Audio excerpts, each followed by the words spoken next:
Good afternoon, everyone. I have been present for Dr. Samana's presentation. It has been very edifying. So, friends, I had the honor of being in two of your St. Anthony's College's conferences previously. One was on webinar. Unfortunately, I could not be present for you, present with you today physically. Sorry for that.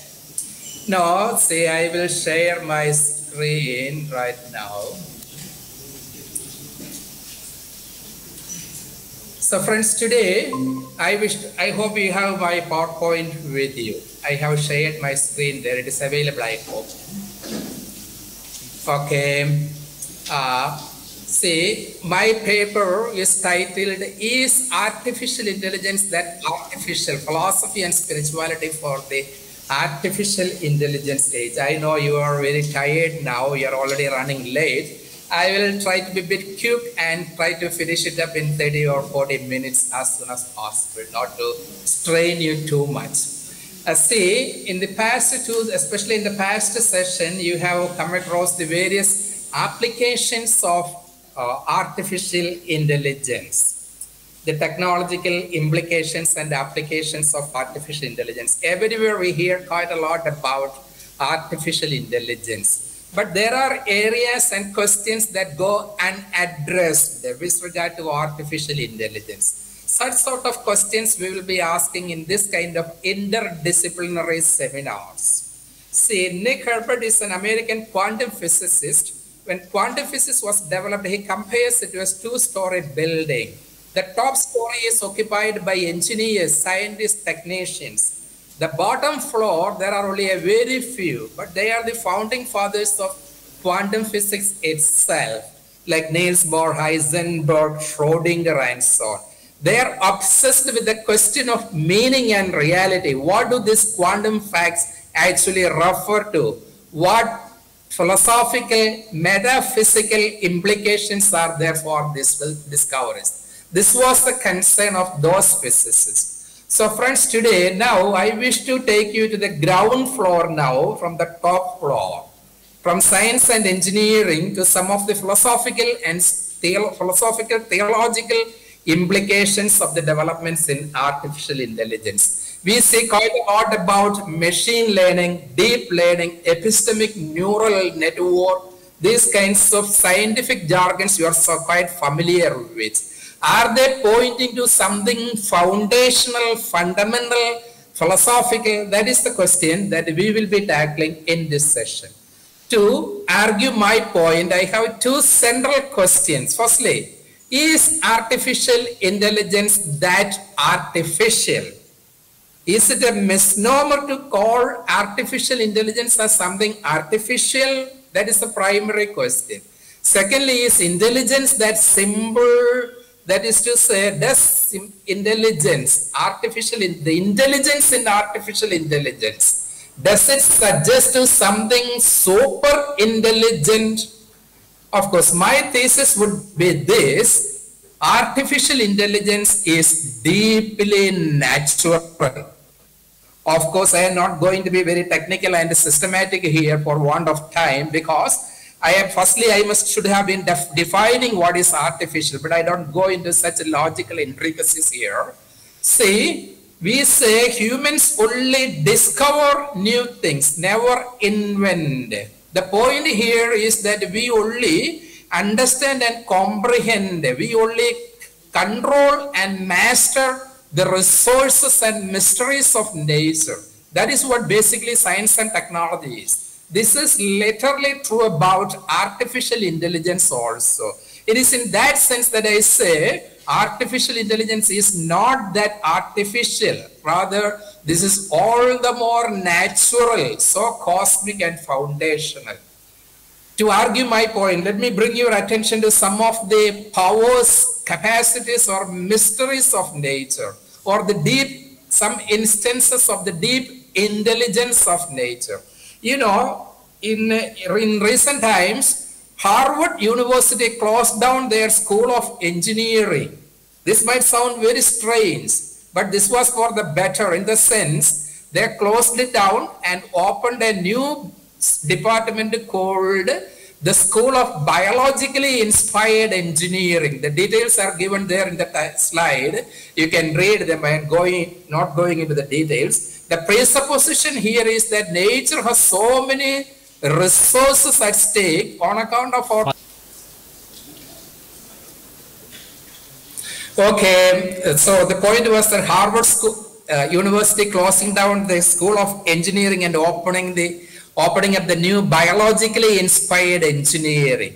The presupposition there, the assumption there was that we have much more to learn from the mysteries of nature through new approaches to engineering. And given that AI has got a crucial role to play. Say, looking at our own body, why almost all robots are humanoids shaped after the human beings? Because this is a perfect mathematical object, our human bodies. Mathematically, this embodies some of the wonderful intelligent principles. Say, for example, the principle of golden ratio is perfectly embodied in human body. Even our robotics also, we are only mimicking nature therein. The way the petals are organized in a sunflower, following the Fibonacci series, what the supercomputers are following today. Yet another instance of the mystery of nature. The way the branches of the coconut tree are organized, intelligence of nature is reflected therein. In another presentation by me, Father Job explaining to the audience, I remember, a peacock, its feathers do not absorb water.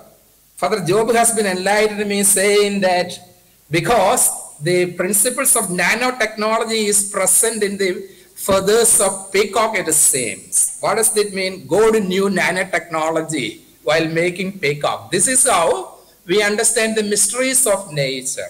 The Airbus 380, the two-story giant aircraft, given the long wingspan that it would have required, it would not have been possible to develop this aircraft at all, unless the engineers had learned from an eagle how to curve the wings at the tip of the wings. Nowadays, we find the wings of the aircraft curved at the edge, you know. This the engineers picked up from an eagle. How, as the eagle fly, it keeps some feathers at the tip of its wing upward. This helps the aerodynamic flow of the air in a healthy manner. Of course, see how we are imitating nature. What does this picture look like? You might say this is a carpet, flower or bouquet. Not quite. Now read what is given there. This is a colony of bacteria. They organize themselves in this manner in order to increase the intake of food. That is what scientists are telling, bacteriologists are telling us today. Bacteriologists today tell us that the smallest cells have the most complex lessons to teach us. Bacteria are said to be very intelligent.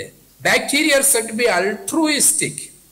These things would not have been said about bacteria in the past, but microbiology has developed, and such sort of insights we have from the bacteriology.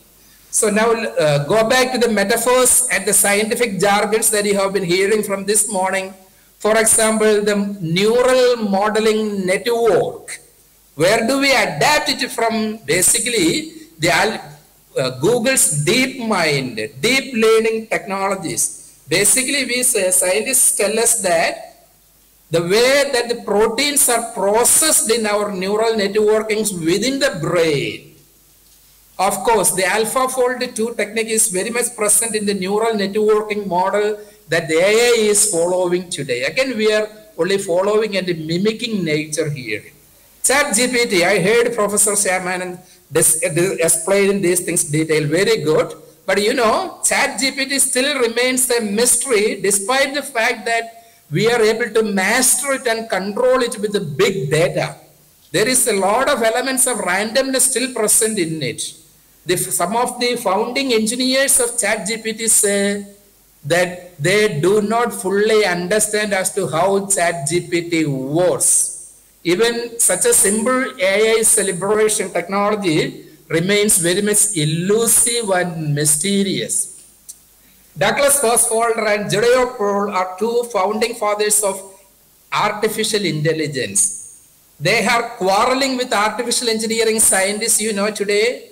Their point is this. First, we should understand how does human intelligence works. What is intelligence and consciousness? Then only we can be developing artificial intelligence. But this is the stand that which held back the development of AI for long. Nowadays, artificial intelligence engineers are more concerned with the competence, performance of AI. They go for application, developing specialized technologies. But this is not the original idea that is shared by the founders, some of the leading founders of AI itself. They say comprehension is foundational more than competence. Certainly we need competence and performance. But the response from the engineers is that as competence is enhanced, naturally our comprehension also will be becoming improved. That is their claim. Okay, based on these instances to which I called your attention to, we must say there is altogether artificial intelligence is a pointer to the deep technology of nature. This implies analogically a mystification of matter. The silicon chips, if they are used in such and such a manner, used under such and such conditions, how powerful they become, almost intelligent-like. This is what we call the mystification of matter. This at large would mean a re-enchantment and a re-sacralization of nature. These are some philosophical jargons. I am sorry, I think most of you are not from the philosophy department. But however, I hope I am sensible enough. See, we are rediscovering the mystery of nature through artificial intelligence. In sciences altogether, there is a paradigm shift taking place from the mechanical understanding of universe to more a holistic, organic understanding of nature, whereby all the old metaphors are today replaced with symbolism, holism, universalism, and so on. Even humans are considered as part and parcel of an intrinsic web of relations. This we call the new materialism. The age-old stronghold for atheism had been materialism. That is to say, matter is the ultimate reality. We don't require anything more than matter to explain things. But the new materialism, I would say, matter itself becomes mystified or mysterious. Physics and metaphysics coming together, pointing to supernatural mysteries, we could say so. Again, the terminology, the term virtual, the epithet that we frequently use in these kinds of forums. I am virtually present to you. This itself implies a philosophical point. What is that? Let me introduce one of the notions of the founders of philosophy, the Greek philosopher Plato. He said, our world is only a photocopy, not the real. This world is not the real world. This is only a photocopy. Where is the real world? That is a metaphysical world beyond this world, a world of forms, ideal world, he says. That why I call your attention to Plato's concept of the ideal world here. No? Basically, AI's digital reality is fundamentally pointing to something ideal beyond the digital.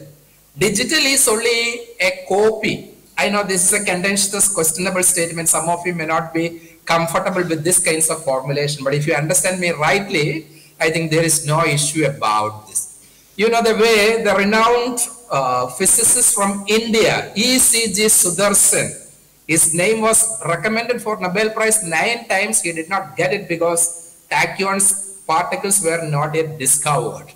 He used to intersect Einstein's relativity theory with Advaita Vedanta. The world is an illusion, Maya. The reality is something else in it. So this also analogically pointing to the mysterious dimension behind the digital. behind the virtual. The virtual is only virtual. The real is beyond the virtual. Virtual is indicative of the real. That is our claim here.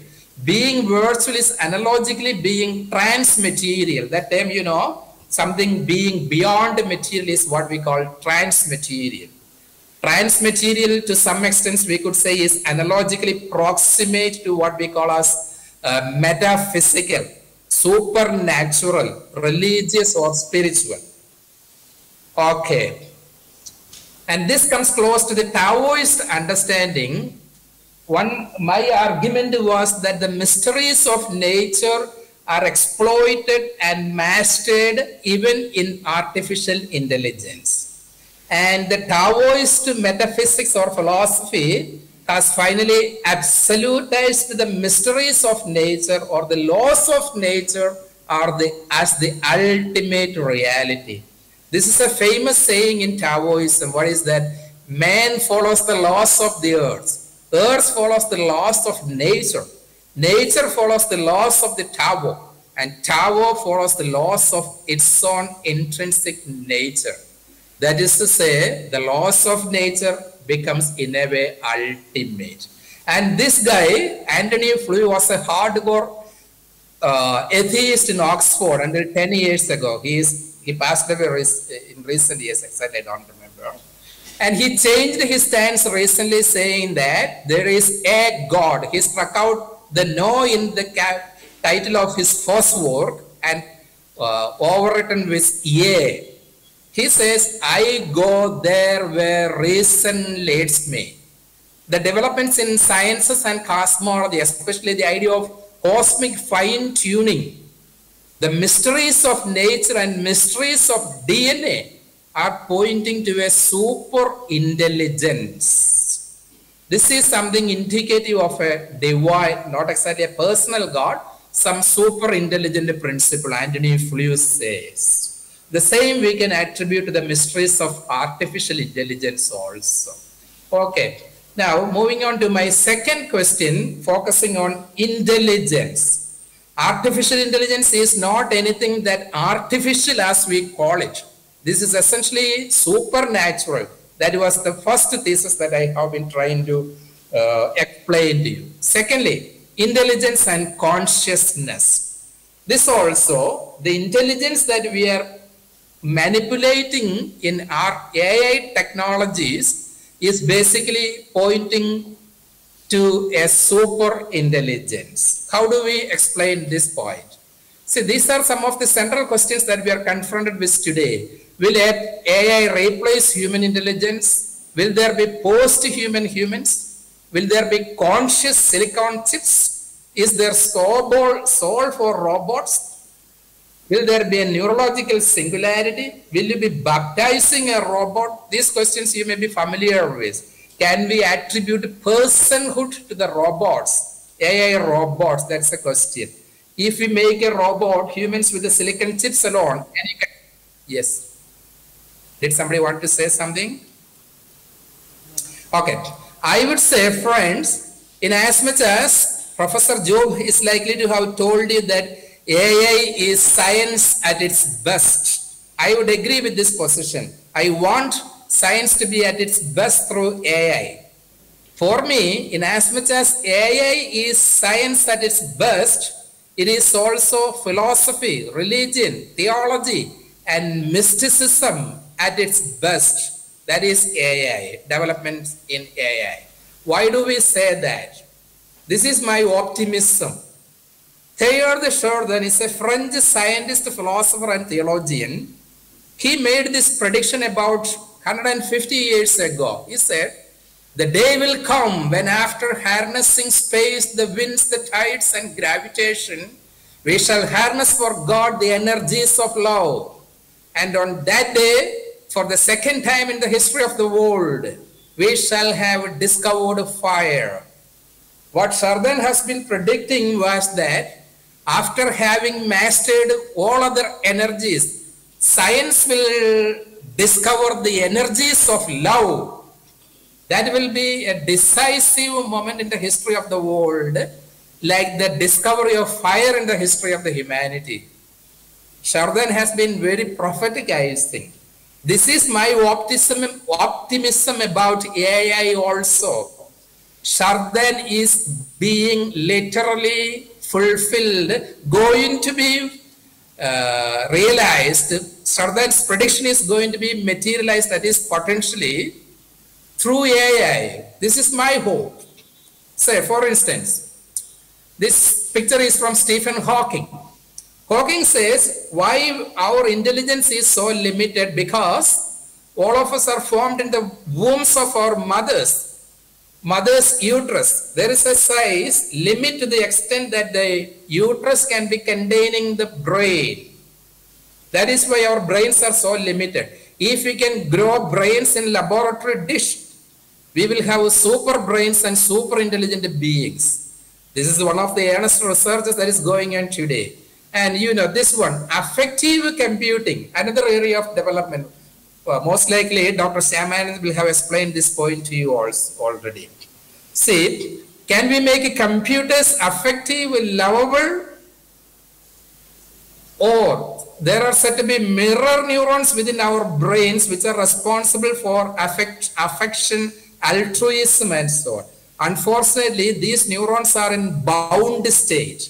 If we can set those neurons free in the brain, and if we can understand the mechanism behind the operations of the mirror neurons, scientists are hoping that it will be possible to make all humans very altruistic. This is what Ishiguro has been sharing, one of the top AI and robotic scientists in Japan. He says, I want to create a human-robot symbiotic society to create a compassionate robot that could easily pass the Turing's test. And look at the last point, we will have obtained immortality through inorganic material being attached to the humans, or through flesh and bones replaced with inorganic material. This might sound a bit awkward for us as of now. I wish and pray that such dreams be fulfilled in future. Human, as of now, is not the best that the nature can produce. Nature, Teilhard has defined evolution as human beings as evolution becoming conscious of itself. Evolution is proceeding through science and technology. AI is one of the best phase transitions in the evolutionary phases of the scientific history. So the future humanity should be defined by AI as well. Okay, that is the natural consequence of these kinds of developments. This may bring forth a new human version to a post-human human. I think this was the focus of Father Job's keynote address today. I will not dwell on that. So it may be possible that we may be able to reaching a singularity, neurological singularity in the near future, what Nick Bostrom, the Oxford philosopher, says as the singleton hypothesis. You can go to the net and collect the details of this one. For want of time, I am not dwelling on these points now. So what I am trying to say here is that the complexity of the intelligence that AI is trying to control through its engineering techniques is only a miniature aspect of the deep intelligence that nature is endowed with, or even humans are endowed with. Renowned neurologist from Chennai, V.S. Ramachandran, he would say, okay, let's forget about it. It will take time for us. Okay, so tomorrow, brain may become the new metaphor of the new materialism. Brain creates body. Our body itself is created by our consciousness, it seems. Okay, and this the Canadian scientist Miguel Nicolelius, his experiment with neurological experiment with the monkey has shown that just with a thought, a monkey can play computer games. As this experiment took place 20 years ago, and it has progressed far beyond that, the brain-machine interface technique and so on. No? Basically, what does it all point to? My point in taking recourse to these instances is to show that there is an inner genius within us all. If at all AI is going to take over human intelligence, this is not against in nature, rather this is only an actualization of the hidden, unexplored or dormant potentialities that are already present to us humans. This is what neuroscientists are telling us today. There is an inner genius, a Ramanuja, an Einstein present in all our brains, it seems. Say, one point will explain this thing, neuro-religion, the various regions of the brain becoming activated for regions of cosmic unity. The idea of the supernatural or the mystical or the divine is somehow implicitly present in our brain, it seems. This is what the exponents of neuro-religion are telling you. In one of my previous webinars with you, I had explained this point in detail, and for the details you can consult the website also. Okay, so the debate today is between bioconservatism and transhumanism. I am all for transhumanism, of course, with all respect to the ethical and societal challenges at stake in this one.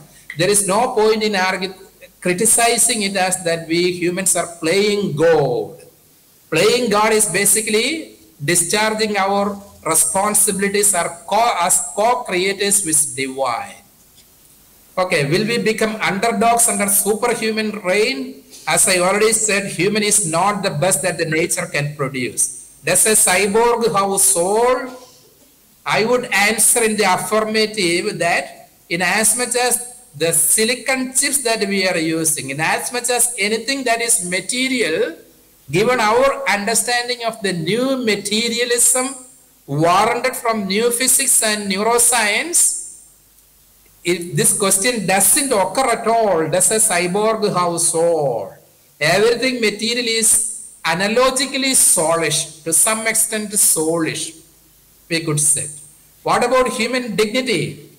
Human dignity is not a dignity that is cut off from the rest of the non-human beings. This is a dignity that is shared with the material beings as well as the non-living being, non-human beings, we could say.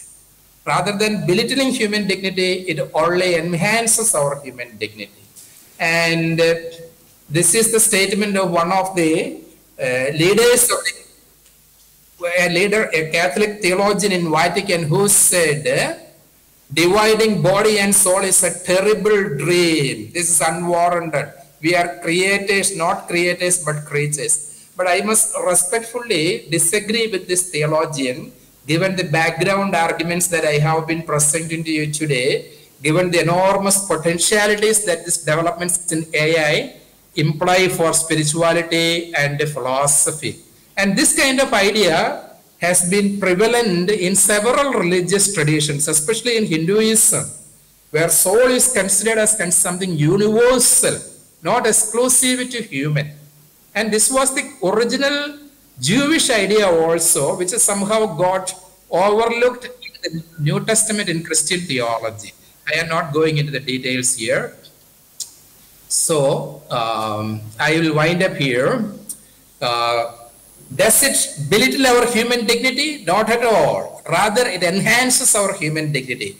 How we human beings are said to be persons. Personhood in philosophy means knowledge and freedom, intelligence and freedom. That is what we call the image and likeness of God. The Genesis story says that the humans are created in the image and likeness of God. God is infinitely intelligent, infinite knowledge and infinite freedom. AI is basically a remote glimpse into the infinity of knowledge and freedom. If AI is progressing as it is hyped about, there is so much hype about AI undoubtedly, but AI is making progress as much along that line, I think this is a good news for the believers as well. My point is that the more we become intelligent, greater will be the degree of faith in God for humans. Not that we are intelligent, that people tend to negate the existence of God. Because we are only half intelligent or half enlightened or illiterates and ignorance, semi-intelligent people will tend to negate the existence of God. Once we are super intelligent, it will be easy to believe in God as though we see God face to face. This is my optimistic thinking about it. Okay, the final point. Thou art dust, thou shalt return to dust. This is the traditional spirituality telling us, no? I would reframe it so. Thou art dust, thou shalt not return to dust. Rather, thou shalt transcend. AI is going to help us to achieve self-transcendence. Self-transcend is a philosophical terminology meaning eternal life or spiritual glorification or the resurrection of the bodies and so on. So all the complexity that we are speaking about our human brain can be analogically attributed even to a single cell bacterium, it seems. This is the mystery associated with the bacteria. The same we can say even about the mysteries of nature and even a particle of dust. AI is celebrating this mystery of nature. Yes, okay. So, these are concluding remarks. The philosophy of AI and robotics challenges the fundamentals of our anthropology, of our understanding of ourselves. AI exposes the tension between space and time, the spatial and the transspatial, the historical and the transhistorical. The philosophy of AI implies the proximity between physics and metaphysics, between the natural and the supernatural. Ethically sensitive AI or humanoid robotics or a human version 2 or a singleton will be a promising direction towards a cosmic spirituality. Greater the intelligence, stronger the faith, and greater affectivity as is dreamed by the best brains in Massachusetts Institute of Technology and so on, affective computing, we already said. Stronger will be the empathy in human societies. Of course, all these are my radical hopes, optimistic thinking about it. I don't know what phase evolutionary biology or so developments in AI will be taking us to. Anyway, this is my optimism about it all. So I have been a bit quick through. I have not dwelt upon all points. I wanted to be respectful to your. So thank you for your attention. I know this has been challenging with no background in philosophy for you, but I have tried to make it as simple as possible. I have made some sense to it. Okay.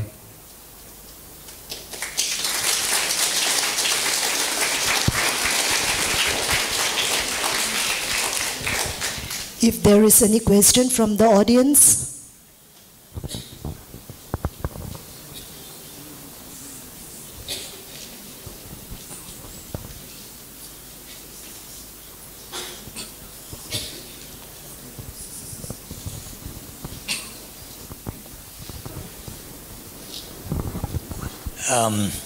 I don't have questions, I have some comments to make here. First of all, the second part of this presentation requires quite a lot of background. And if you don't have the background, some of you may be a little bit, don't know where you are going or something like that. So please don't feel discouraged if that kind of feeling has come to you, because it requires a lot of background. And those who have got the background, they will enjoy it very much. So you are getting a taste. The overall impression given here is these developments are for our good. And provided we see it in the proper perspective. Okay. Now one thing, let me come to the first point. Is AI all that artificial? In a way, what I understood from Dr. Augustine's thing is, actually AI is helping us to rediscover the original intelligence, the natural intelligence, rediscover it, Because AI developments are telling us, that these things are already in nature, but you do not know how to look at it, look at nature. Now AI is helping us to look at nature in a different way. Then you will find, whatever this AI has discovered were already there years ago when the Creator created these things. You see? So actually AI is helping us to rediscover the original, intelligence or original natural intelligence. That seems to be a point he is making. I mean, one way of interpreting what he said, the first part. The second part is, that progress is taking place, tremendous amount of progress is taking place. And if you use the Teilhard's understanding, because Teilhard thought that with the humans, evolution was over. That was his understanding. But today we know, Teilhard, of course, wrote his book in 1920s and 30s. He did not have the advantage which we are having now, so much knowledge and everything. And today we will say, no. As Father Augustine very rightly says, that no, evolution is not over. And evolution is actually, going on. And humans is not the last word. There will be a sort of superhuman or transhuman coming. And these AI developments are helping us to bring about this transhumanism or transhuman beings. Of course, how we will deal with that situation will be a serious question to ask. How these transhumans who are superior to us and we humans here, how we will interact with each other, what will be some of the problems we have to face, these are issues to be settled. But there is good reason to think that we are going forward, and transhumans will come, and they will be better humans. Humanity will be better off with them, and we should be patient, and we should be working hard, thinking hard to help that progressive movement, and so that slowly, what I told you, better humanity, a better world, and better India will emerge in course of time. These things are helping us in doing that. That is one of the takeaways I had from the presentation second part. Now Augustine can react to it and say whether I have gotten the proper takeaways or not. Oh, sure. Thank you very much. Thank you very much, Father Joe. We have brilliantly simplified and clarified.